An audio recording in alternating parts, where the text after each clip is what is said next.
Buenos días, que Dios bendiga sus vidas. En estos días vamos a tener una enseñanza basada bajo el tema la familia cristiana, en el cual vamos a hacer un reconocimiento a un escritor de hace muchos años que habló de cómo poder educar una familia, cómo debe de ser una familia cristiana. Y para ello vamos a empezar con este reconocimiento espiritual. El tema, ¿verdad?, de todo este estudio será la familia cristiana. Durante un viaje a Inglaterra, mientras hojeaba una colección de libros ya agotados, di con un pequeño volumen por el doctor HWJ titulado La familia cristiana. Fue publicado originalmente en alemán en 1854. La edición inglesa fue traducida por Gardner y fue publicada con la firma de Thomas Bower en 1856. Una segunda edición inglesa salió a la luz en 1880. La firma de Thomas Bower dejó de existir y de cualquier modo la obra ya ha pasado a ser del dominio público. De todos modos, deseo reconocer mi deuda a esta espléndida obra sobre la vida familiar cristiana. Al leerla, hallé que muchos de los pensamientos del doctor Thiers corrían paralelos a la experiencia de nuestra propia familia y congregación. Pensé que muchos de nosotros seríamos ayudados teniendo esta voz de una generación pasada para que nos hablara, puesto que yo lo cito en parafraseo en varios lugares de este libro, dejo constancia de ello a través de un medio especial de puntuación antes de colocar notas al pie de la página para cada referencia. He puesto un asterisco, dice, después de cada párrafo que ha sido tomado o adaptado a su libro. He conservado sus expresiones que muchas veces resultan anticuadas, tal como sucede en muchos casos, para mantener el sabor del periodo. Mi esperanza es que esta forma de diálogo con un hombre de una generación anterior enriquecerá la apreciación del lector y la comprensión de vida familiar cristiana. Por favor, recuerden esto, que un párrafo que termina con un asterisco indica una contribución del doctor Heinrich Reich, un pastor y profesor de teología alemana que vivió a mediados del siglo XIX. Habían varios reconocimientos por este escritor y se agradece muy especialmente a las muchas personas que han hablado y han mantenido correspondencia con el escritor durante varios años pasados sobre el tema de la vida familiar cristiana, especialmente los miembros de mi propia congregación, la Iglesia Luterana de la Trinidad de San Pedro, California. Sus sugerencias y clarividencias han sido de mucha ayuda en el desarrollo del material para este libro. Reconocemos también nuestra deuda de gratitud a los siguientes publicadores y autores por las citas de sus obras: el Dr. Lester Breslov, director del Departamento de Salud Pública de California, por su información estadística a interpretación sobre la relación entre el divorcio y las varias enfermedades físicas y mentales. Este escritor, ¿verdad?, a través de generaciones y generaciones, ha dejado consejos, ha dejado muchas eh, frases escritas que ayudarán a un lector al que le gusta leer libros edificativos. En el 6 de enero de 1967, él escribió un artículo: Ama, honra y obedece. El 6 de junio de 1969 fue citado con permiso en un colegio el artículo ¿Cuál es la próxima movida? Eh, en 1968, por la Cruzada Estudiantil para Cristo Internacional, usado con permiso. Todo lo hacían con permiso. No habían ojos desórdenes, ¿verdad?, que hay hoy. Todo era usado con permiso, o escribir un libro había un permiso. Y la Asociación de Dueños de Casa de Londres, de Inglaterra, por el material del informe unido a la Asociación de Dueños de Casa y la Asociación de Dueñas de Casa, bosquejando los roles respectivos de los adolescentes y los adultos en la sociedad contemporánea, hubieron muchas cosas que se hicieron con permiso. Y en Houston hubo un artículo que son 12 reglas para que los padres críen delincuentes juveniles el 12 de enero de 1917, usado con permiso.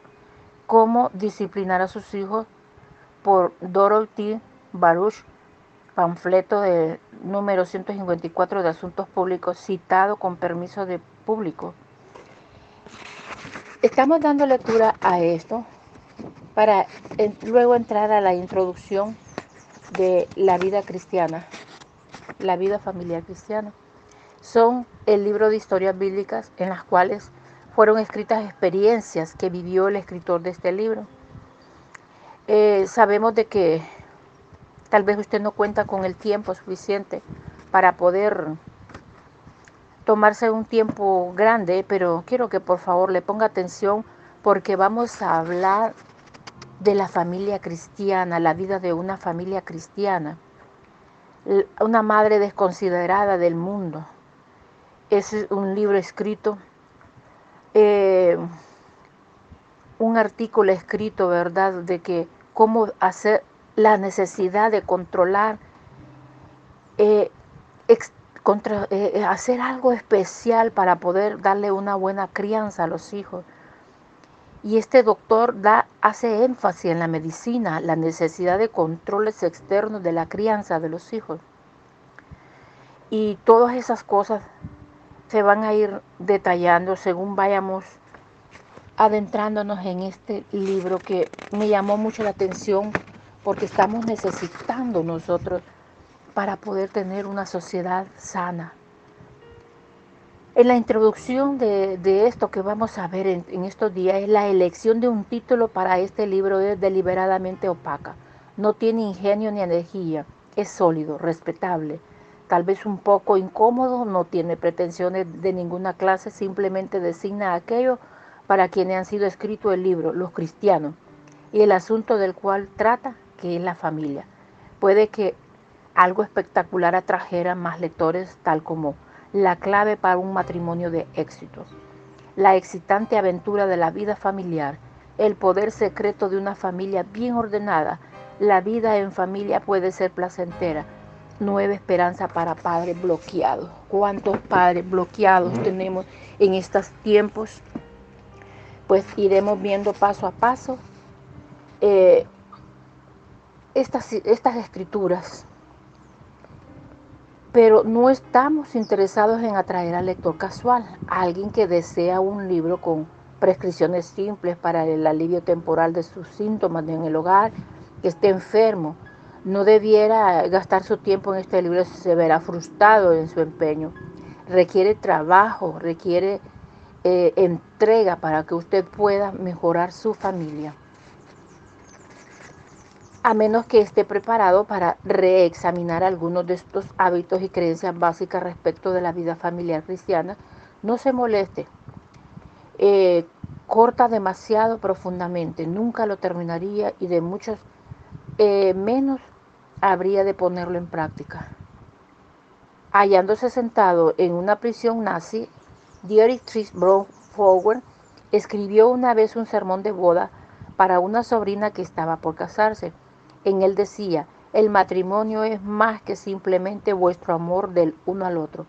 Tiene una dignidad y poder más altos, pues es la santa ordenanza de Dios por medio de la cual Él desea perpetuar la raza humana hasta el fin del tiempo.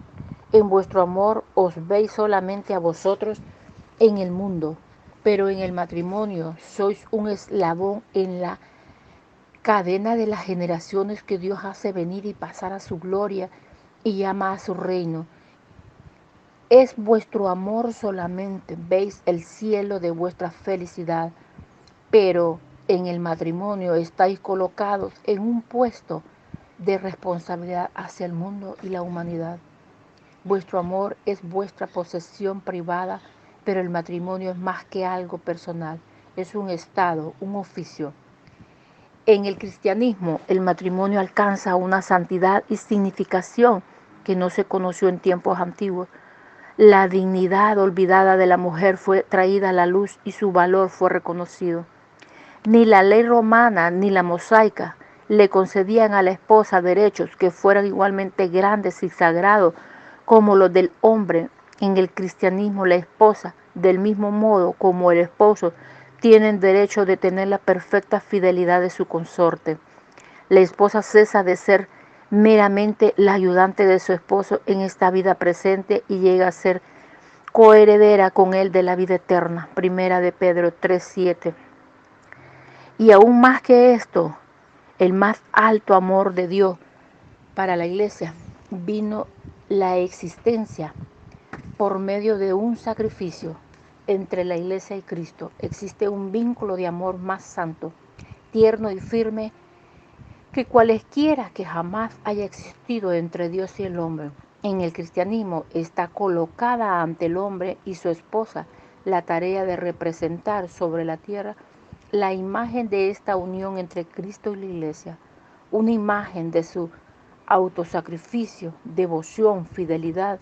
En los tiempos antiguos, el matrimonio había sido, en el mejor de los casos, una vinculación moral. En el matrimonio cristiano vemos algo más alto todavía, es un ministerio. Qué bonito es cuando nosotros estudiamos y miramos que a través de las Sagradas Escrituras somos orientados para tener un matrimonio firme, un matrimonio sólido, un matrimonio en el cual podamos ayudar a multitud de personas que estén pasando por problemas que necesitan consejería, por decirlo así. Hay personas que necesitan consejería, pero no pide ayuda. En Efesios 5:32 dice, grande es este misterio, mas yo digo esto respecto a Cristo y de la iglesia. Por lo demás, cada uno de vosotros ame también a su mujer como a sí mismo y la mujer respete a su marido. Y de ahí más adelante vamos a seguir viendo, ¿verdad? Lo que dice a través de que no solo el hombre tiene que amar y respetar a su mujer, sino que también su mujer tiene que respetar a su esposo, que se ha perdido eso. A veces nosotros como esposas les irrespetamos y tenemos tanta confianza para decirle lo que se los antoje en gana, pero no es así. En primera de Pedro 3:7 dice, vosotros maridos igualmente vivid con ella sabiamente, dando honor a la mujer como a vaso frágil y como a coheredera de la gracia de la vida, para que vuestras oraciones no tengan estorbo. ¿Está escuchando? ¿Ha sentido que sus oraciones no han tenido respuesta? Quizás ha tenido usted situaciones en las cuales ha tenido estorbo en sus oraciones. Los filósofos neoplatónicos miraban al matrimonio con sombría severidad y como una contradicción a la naturaleza espiritual del hombre. La más rígida secta de los tiempos de Jesús, los esenios, veían al matrimonio como una traba para la preparación para el reino de los cielos. Pero la familia cristiana ha sido formada para ser la imagen misma del reino futuro de Dios, en el cual la voluntad de Dios se cumplirá en la tierra. ¿Cómo se cumplirá? Se cumplirá conforme a la voluntad de nuestro Dios. Se cumplirá en la tierra como en el cielo. No es simplemente una escuela que nos prepara para el cielo. Es cierto, en cierto sentido, en el mismo reino de Dios anticipado. En la familia cristiana debería de verse en pequeña escala la sabiduría y sabiduría de mando, la buena disposición para la obediencia, la unidad y firmeza de la confianza mutua que habrán de caracterizar al reino perfecto de Dios.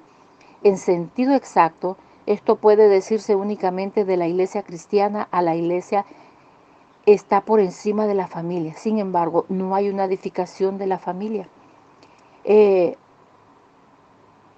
La iglesia está por encima de la familia. Sin embargo, no hay una edificación de la iglesia sin la edificación de la vida familiar.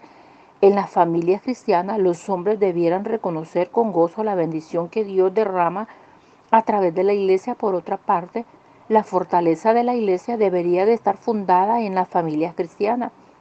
El orden y desarrollo que sigue San Pablo en la epístola de los Efesios no es accidental, comienza con el más elevado consejo que podríamos encontrar en cualquier parte del Nuevo Testamento concerniente a Dios y a la iglesia. Luego prosigue hasta el orden de la vida familiar, pues es en la vida familiar de los cristianos donde puede encontrarse el incremento de la iglesia y su aproximación a la perfección. La familia cristiana, por consiguiente, no existe para su propio beneficio. Ha sido creada para la gloria y el honor de Dios.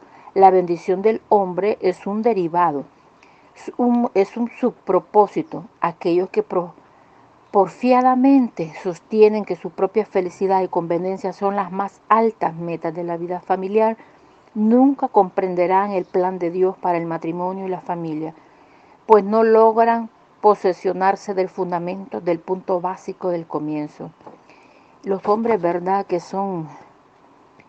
les gusta porfiar, aquellos que por conveniencia, sus altas metas de la familia, ellos nunca van a comprender el plan de Dios para el matrimonio y la familia. La mayoría de los libros sobre la vida familiar tienen como punto de partida al hombre y luego tratan de incluir a Dios como un aditivo útil, una especie de aglutinamiento celestial garantizado para dar cohesión a una vida familiar floja. Este libro enfrenta el problema desde el otro extremo. La familia pertenece a Dios, Él la creó, Él ha determinado su estructura interna, Él ha designado su propósito y su meta. Por permiso divino, un hombre y una mujer pueden cooperar con el propósito de Dios y llegar a ser una parte de Él, pero el lugar que ellos establezcan es todavía de Él. Si Jehová no edificare la casa, en vano trabajan los que edifican. Los hijos reciben su condición legal de miembros de la familia por medio de su acción soberana. Dios hace habitar en familia a los desamparados. Salmo 68:6 y en Salmo 127:1 dice que si Jehová no edificare la casa, en vano trabajan los que la edifican. ¿Cuál es la casa? Su hogar. Y de su hogar usted va a llevar a complementar en la iglesia lo que se está fundamentando allá con la palabra. De este modo, no es nuestro matrimonio sino su matrimonio, no es nuestro hogar sino su hogar, no son nuestros hijos sino sus hijos, no es nuestra familia sino su familia. Puede que esto suene como retórica piadosa, pero llevado al terreno de la práctica tiene resultados positivos. Si Jesús es en verdad Señor en su familia, habrá de dejar de sentir sus influencias en todo, desde la forma en que adorna su hogar hasta la manera en que gaste su tiempo de las vacaciones de verano.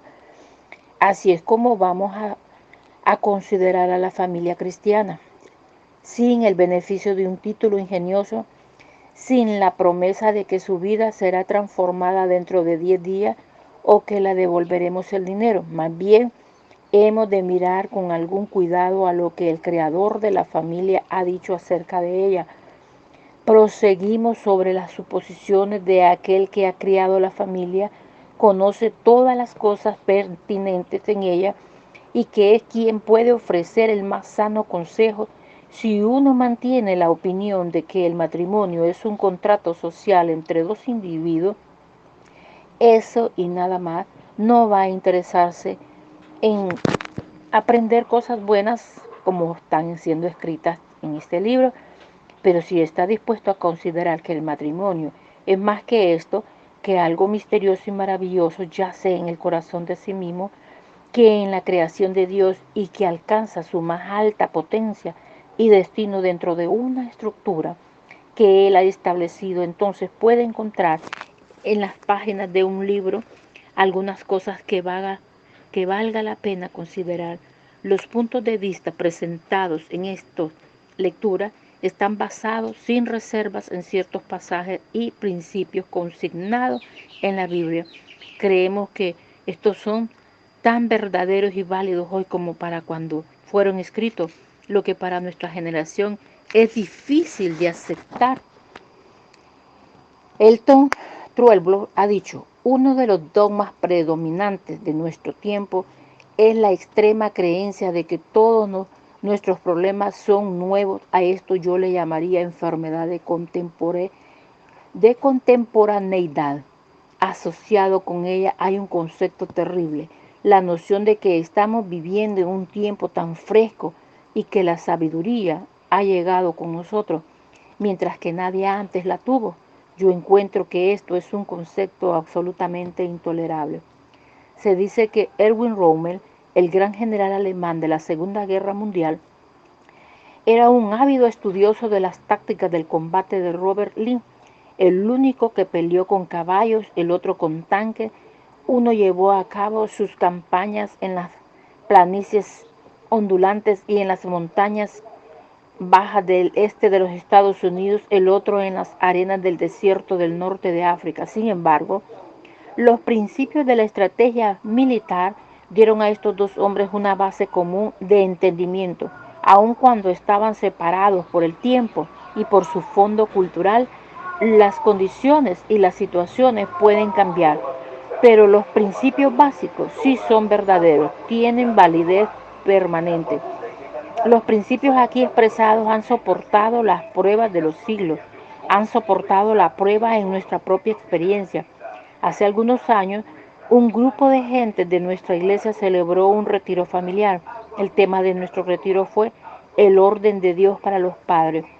Nuestra única fuente de material era un tratado de 7 páginas sobre el asunto, y esto es a su vez era muy poco más que una recopilación de versículos bíblicos sobre el tema.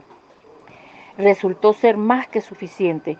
A consecuencia de aquel retiro, un número de nuestras familias comenzaron a mirar seriamente la estructura de la vida familiar.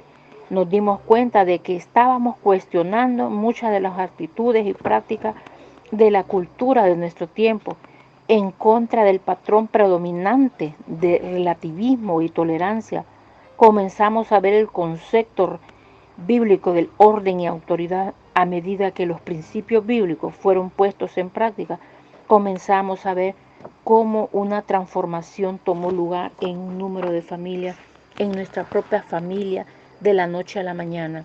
Experimentamos un cambio dramático en la atmósfera de nuestro hogar, por razones que luego explicaremos. Este estudio y práctica de los principios bíblicos para una vida familiar ha continuado, pues es una experiencia excitante y desafiante, y siempre queda algo más para aprender y experimentar. No ofrecemos respuestas finales a los multifacéticos problemas que tiene que encarar la familia en el día presente. Simplemente nos proponemos a compartir algunos de los principios básicos que han revolucionado quietamente nuestras propias familias, y le invitamos a acompañarnos en la aventura de descubrir un nuevo sentido de dirección, una nueva armonía y un gozo en su vida familiar. Hemos utilizado el libro de la familia cristiana. Definimos a un cristiano como alguien que vive junto con Jesucristo. Esta es una definición teológica, sino más bien, esto no es una definición teológica, sino más bien personal. No describe a un cristiano en términos de principios metafísicos y abstractos, sino en términos de sus experiencias diarias. Esta es la dirección en que precisamente deseamos avanzar en nuestra investigación de la vida familiar. Así es que podríamos extender una definición y decir que su familia es cristiana, que esa familia cristiana es una familia que vive junto con Jesucristo. El secreto de una vida familiar es asombrosamente sencillo. Cultive la relación de la familia con Jesucristo. No hay fase de la vida familiar que quede excluida de esta relación. No hay problema que una familia podría encarar que no encuentre su solución dentro del campo visual de este objetivo. ¿Cómo es que una familia cultiva su relación con Jesucristo? Después de todo, no es como tener a un huésped mudándose a la casa, o en realidad es así, pero no podemos verle ni hablar con Jesús, no podemos comunicarnos con Él, o es que podemos, si nos tomamos el tiempo de aprender cómo uno puede comunicarse con Él. Este es el propósito de nuestro libro que vamos a estar estudiando, sugerir de las maneras en que una familia puede cultivar su relación con Jesucristo. Recordemos que el hecho básico de la religión cristiana es simplemente este, que su Señor está vivo. El negocio de cultivar la relación de su familia con Jesús consta básicamente de dos partes. La primera parte consiste en establecer el orden divino en el hogar. Esto trata de la relación de orden y autoridad entre los varios miembros de una familia. La segunda parte consiste en practicar la presencia de Jesús. Esta es la aventura de hacernos sensibles a la presencia invisible de Jesús en el hogar, desarrollando nuestra capacidad de percepción espiritual, aprendiendo las maneras prácticas por las cuales podemos intensificar nuestra conciencia de lo que son su camino y su voluntad para nuestra familia. De estas dos partes, la segunda es la más importante. Es únicamente a base de que practiquemos la presencia de Jesús, que nuestros hogares llegarán a ser verdaderamente cristianos. Sin embargo, el establecer el orden divino tiene una cierta prioridad funcional, pues ello ayuda a crear una atmósfera en la que estamos en condiciones de practicar en la presencia de Jesús. Cuando establecemos el orden divino en nuestro hogar, esto crea una atmósfera en la cual Jesús se siente en casa. El Espíritu Santo puede entonces hacer su trabajo de enseñarnos y guiarnos a la clase de vida familiar para la cual Dios nos creó. Qué bonito. Nosotros vamos a estar estudiando esto y vamos a ver y nos vamos a identificar con algunas cosas. Imagínense que aquí habla de que habían hombres que fueron, había un general alemán que tenía una experiencia, había sido un hombre estudioso de las tácticas del combate de Robert Lee. El uno peleó con caballos, el otro con tanques, uno llevó a cabo sus campañas en las planicies ondulantes y en las montañas bajas de este de los Estados Unidos, el otro en las arenas del desierto del norte de África. Sin embargo, los principios de la estrategia militar dieron a estos dos hombres una base común de entendimiento. Aun cuando estaban separados por el tiempo y por su fondo cultural, las condiciones y las situaciones pueden cambiar, pero los principios básicos, si son verdaderos, tienen validez permanente. Si usted tiene base, tiene fundamentos, se afirma a ellos que es la palabra de Jesús, vamos a tener éxito y vamos a tener una familia cristiana. Yo les digo en este día que aprendamos y síganos. En el próximo vamos a tener estas enseñanzas que nos van a ayudar a muchos. Sé que hay personas que ya no hayan cómo hacer para tener una vida cristiana familiar, no hayan qué hacer, pero según la palabra nosotros vamos a estar teniendo esta oportunidad de que a través de la palabra vamos a ser enseñados y vamos a llevar una vida agradable a los ojos de nuestro Dios, en la cual estaremos apoyados en la palabra. Si estamos en la palabra, nosotros vamos a hacer las cosas bien, porque con la palabra es que nosotros aprendemos a ordenar, a enderezar nuestros pasos. Porque en el libro de Pedro, capítulo 3:7, nos habla de un versículo que ya lo leímos, para culminar. Vosotros maridos igualmente vivid con ella sabiamente, dando honor a la mujer como a vaso más frágil y como a coheredera de la gracia de la vida, para que vuestras oraciones no tengan estorbo. Está dando ese consejo, ¿verdad? Para que podamos llevar una vida eficaz, una vida que nuestras oraciones pues sean como aquel que dice, ¿cómo hacen esto para que las oraciones no tengan estorbo? Pues para que no tengan estorbo tenemos que llevar una vida llena de paz en nuestro hogar, una vida en la cual vamos a aprendernos a tratar unos bien con el otro. Y la palabra de Dios pues en este día nos está enseñando que grande es este misterio, mas yo digo esto respecto de Cristo y de la iglesia. Por lo demás, cada uno de vosotros ame también a su mujer como a sí mismo, y la mujer respete a su marido. Ahí habla consejos para los dos. Vamos a seguir con esta enseñanza, ¿verdad? Y esperamos en Dios que podamos llegar a la secuela de Él para poder llegar hasta el final. Necesitamos que Dios nos oriente a través de su palabra. Necesitamos ser enseñados a través de ilustraciones de la vida diaria, de muchas experiencias que se han vivido, pero sobre todo que seamos enseñados a través de los versículos de la palabra, la cual nos enseña a cómo sobrevivir en el matrimonio. No está en separarnos, divorciarnos, está en que le demos solidez, que afirmemos nuestro matrimonio, que si un día nos prometimos amarnos hasta que la muerte nos separe, porque así tiene que ser. Y cuando usted sienta que ya está fallando en algo, pues vuelva a recopilar y al hombre y la mujer, si no quiere perder su matrimonio, vuelva a conquistar a su pareja y retome lo que han dejado de hacer. Que el Señor bendiga en este día su vida y nos ayude a poder llevar la secuela de esta enseñanza de la familia cristiana. Vamos a aprender muchas cosas que nos va a ayudar de mucho. Señor mi Dios, en esta mañana yo te ruego en el nombre de Jesús que nos ayude, Padre, que nos ayudes a llevar este estudio como debe de ser y que cada persona que esté interesada en salvar su familia le ponga interés a esta enseñanza para poder recuperar lo que estaba a punto de perderse, que nos enseñe cómo educar nuestro hogar, cómo mantenernos en armonía ante tus ojos para poder salvar la familia, ya que la familia es base de esta sociedad y también en la iglesia tiene gran influencia para poder hacer un buen equipo de trabajo en las congregaciones. Tienen que haber familias fundamentadas en ti, en temor a ti, en conocimiento y sabiduría de tu palabra, para poder ayudarles a nuestros pastores en consejería, ya que a diario hay muchas necesidades, pero no podemos ayudar si andamos torcidos, si andamos mal. Ayúdanos, Señor, a adquirir sabiduría, ayúdanos a ser ejemplo y ayúdanos, Señor, a llevar tu gloria a cada hogar, a ser recuperado, a restaurar las familias, para que no hayan separaciones matrimoniales, Señor.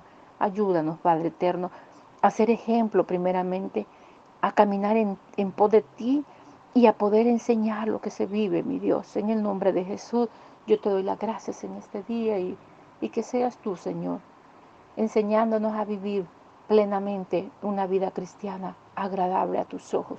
En el nombre de Jesús yo te doy honra y gloria a ti, mi Dios. Bendice cada familia, cada padre, cada madre, cada hijo. Todos los que forman parte de una familia, bendícelo, Señor. Bendice la sociedad a través de tu Santo Espíritu. En el nombre de Jesús yo te doy gracias, Señor. Amén y amén.